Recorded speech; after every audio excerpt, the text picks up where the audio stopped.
तो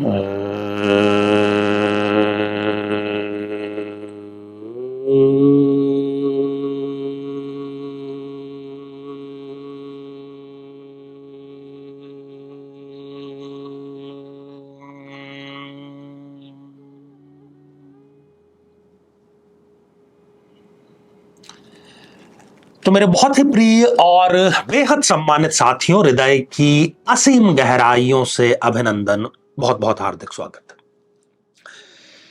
साथियों, समाजशास्त्री ये कहते हैं कि शुरुआत में जब परिवार का निर्माण हुआ आदि मानव के काल के बाद में, तो जो परिवार का स्वरूप था उसमें परिवार की मुखिया महिला होती थी।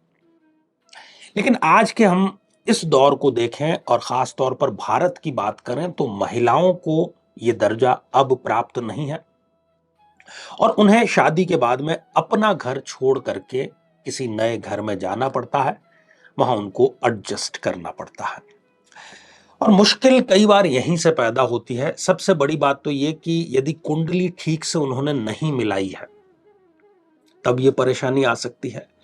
और परिवार में जो दूसरे सदस्य हैं, पति हैं, सास, ससुर, ननद और भी जितने लोग हैं, उनसे यदि उनका व्यवहार मेल नहीं खाता है, रोज बहुत छोटी छोटी बातों पर यदि झगड़े होते हैं और पूरे के पूरे ससुराल पक्ष में कोई एक भी व्यक्ति उस बेटी के पक्ष में खड़ा नहीं होता है, तो फिर यह बहुत संभव है कि उसका वहां पर जीना जो है वो मुहाल हो जाए।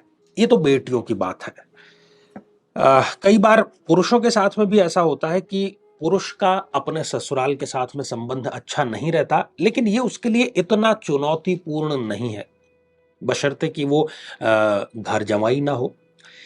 क्योंकि जो एक नॉर्मल शादीशुदा पुरुष है वो साल में 1, 2, 3 या 4 बार उसका पाला पड़ता होगा, किसी तीज त्योहार में, किसी ओकेशन पे अपने ससुराल वालों से वहां जाने, उनसे बातचीत करने का, तो उसकी कोई मजबूरी नहीं है। और आज की ये जो साधना है ये उन सभी बहन और बेटियों के लिए है जो ससुराल में प्रताड़ित हैं और जैसी हमने बात की उस प्रकार का वो जीवन जी रही हैं।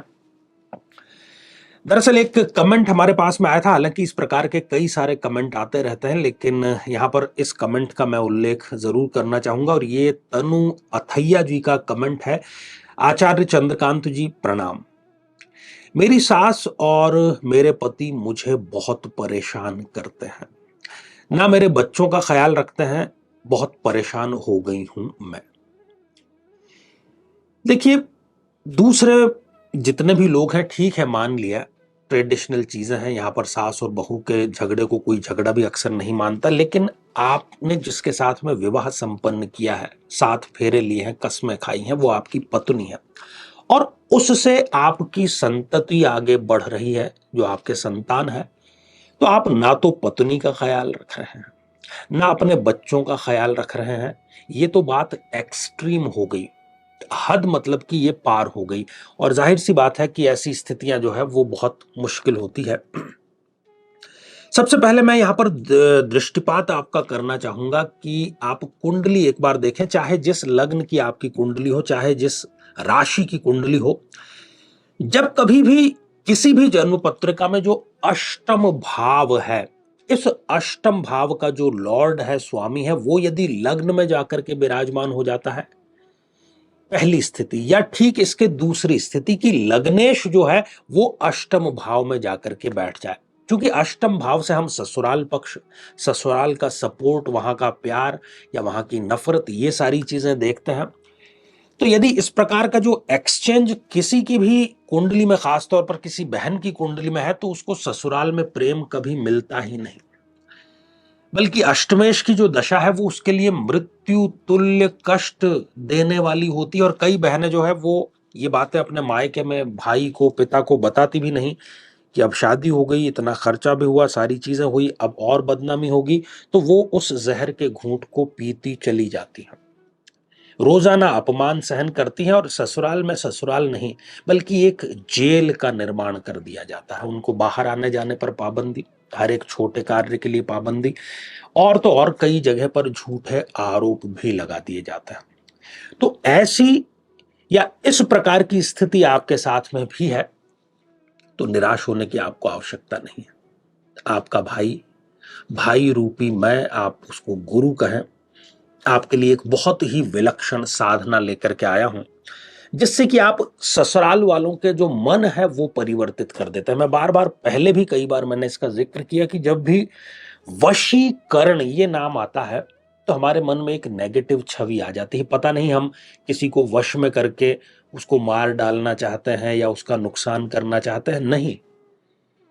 बहुत विशुद्ध उद्देश्य है आपका। आप केवल ये चाहते हैं कि आप प्रेम पूर्वक रहें, ससुराल से आपका जो संबंध है वो सामान्य रहे जैसे सभी के होते हैं। तो ये जो साधना है, इसमें वशीकरण यंत्र और माला दोनों अभिमंत्रित हैं, इनकी आपको आवश्यकता जरूर होगी। और जो मंत्र है उस पर पहले हम दृष्टिपात करते हैं, क्योंकि सबसे अहम भूमिका अगर किसी चीज की है तो वो श्रद्धा पूर्वक मंत्र जाप करने की है। ओम एम स्त्रोम नमः ज्ञानिनमपि चेतांसी देवी भगवती हिसा बलादा कृष्य मोहाय महामाया प्रयच्छति नमो स्त्रोम एम ओम।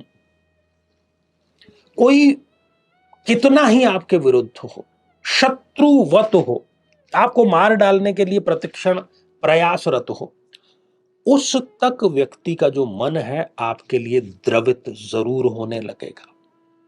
इस मंत्र की जो है रोजाना 21 माला और लगातार 21 दिनों तक आपको करनी है। उत्तरमुखी होकर के आपको बैठना है, घर के जिस किसी भी पवित्र वातावरण में आप बैठ सके। गोपनीय इसको रखना है। गोपनीयता जो है वो प्रत्येक साधना की एक अनिवार्य शर्त है।